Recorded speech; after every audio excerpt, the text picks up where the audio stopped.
Hi, my name's Kirstyn and I'm a second year business studies student currently on placement at Ulster University. And I'm Catherine, a third year accounting and marketing student. Welcome to our Ulster University Experience podcast, where we discuss what life at Ulster is really like, what we'd wished we known, and our tips for you guys applying.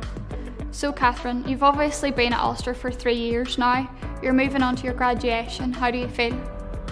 Honestly, it feels really nerve-wracking because I've had 2 amazing years at Ulster University and studying, plus I've had the year working with them as well. To then think that there's just 1 year left and the whole journey is crazy.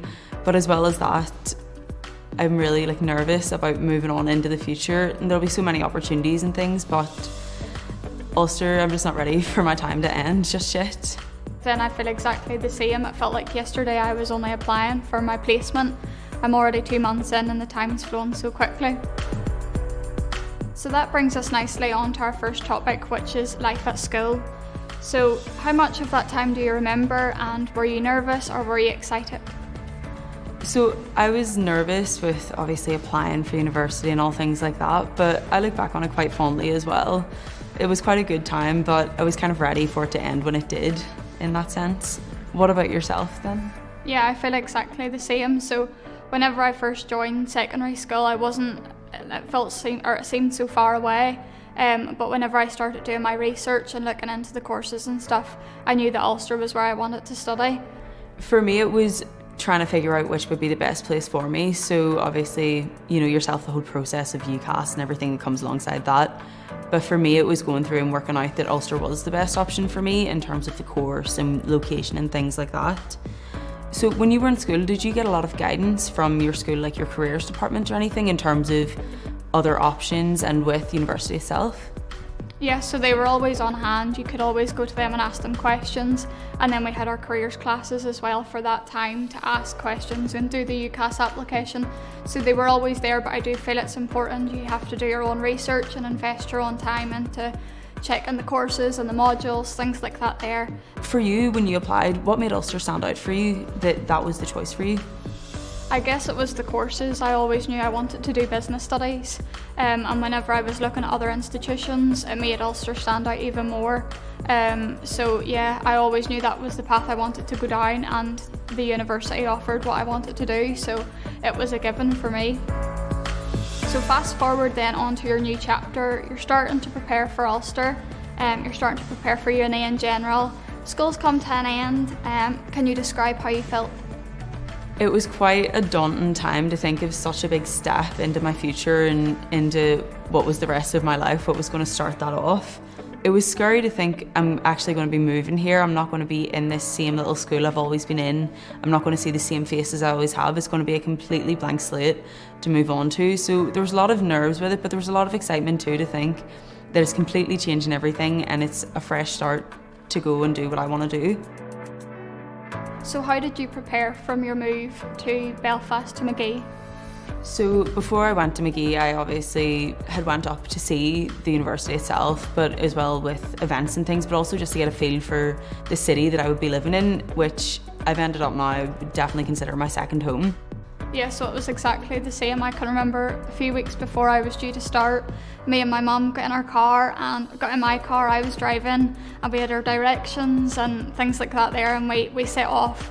So I knew the road I was going, I knew what way I needed to go, what time I would have to leave, so definitely preparing before was definitely very useful. So when you got to university, obviously classes are very different from in school. What were they the same as your expectations? How did they meet them, and how did you adapt to the complete change of style as well? So it was very different to school for me. Whenever we were in our classes, there was only like a group of 10 or even less sometimes. So it was very different from being in a lecture hall with over 100 pupils, and then changing from lectures to seminars and stuff. It was very different. But I guess you kind of just have to get on with it, and after a few weeks you settle in very well. What about yourself? So it was the same for me. It was going from classes of a maximum of 20 people to over 200 people in the lecture hall. I was really nervous that it was going to be very distracting, or that people would just kind of sit and not really engage, but we were all there for the same reason, so our heads were all in the same place, which was really good. Plus it was really handy to meet people then as well, because you literally see their face at 9 every morning. So if anything I've learned, I've become more independent. I've had to get ready on my own time, I've had to set my own alarms, I've had to find my own way to uni. Things like that, I just think you become more independent and it's just something you do naturally. So I think that's probably one thing, and I've settled in really, really well. I've made so many friends and I've still stayed in touch with them over everything, that's gone on. So yeah, I've definitely become more independent. What about you? The independence was a big thing for me as well. Obviously I moved from Belfast up to Magee as well, which was an even bigger step for me, just out of the house, everything's on me. But I really liked the independence in that sense, that I knew that I could do this, I could get my studies done, and that it was all going to kind of work out somehow. So it was good that way. I'm glad that I've become a lot more independent from it. I think it's really helped me develop as a person. I think it's helped me become a lot more determined as well, because everything was on my terms in that sense, that I was able to just get things done.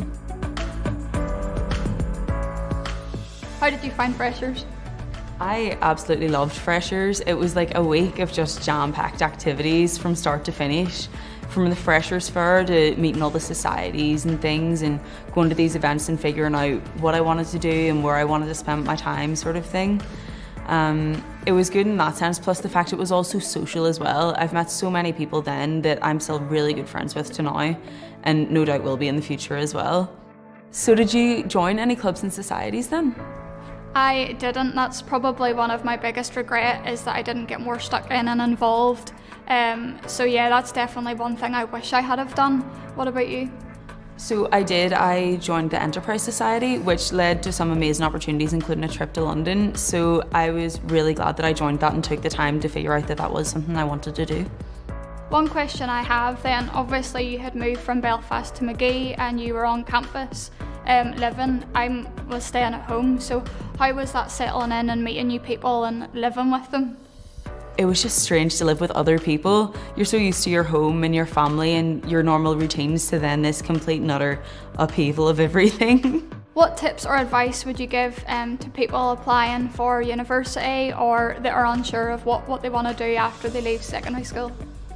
I would definitely tell them to look into every option available. Obviously schools are a really good starting point because they have a lot of different information about different options for people, but I think it gets to the point where you just have to go ahead and follow your gut and do the research yourself to see what courses. So employability and things are really important for these things, but you need to find that course that's going to lead to the career and the job that you want, that you're actually passionate about, which I think if you can have a good idea in your head and go, this is something that I want to do, this is something I'm passionate about and I can see myself doing, I think that really helps lead the decision making and you know what path's right for you then. What would you have to say to anybody who's trying to make that decision? I definitely think the research is very important, not only into the course and the uni that you want to go to, but the modules and stuff that are involved in the course. What percentage is exam, coursework, what campus and stuff it's on. I think it's really, really important. And then also just getting stuck in and not being afraid to speak to people and join clubs and societies or ask questions. Things like that I think are really, really important. Thank you so much then to Catherine for joining us today and sharing her experience with Ulster University. Hopefully you at home have gained a little bit of an insight as to what it's like to study at Ulster University, just like me and Catherine. Thank you very much for listening. Take care and stay safe.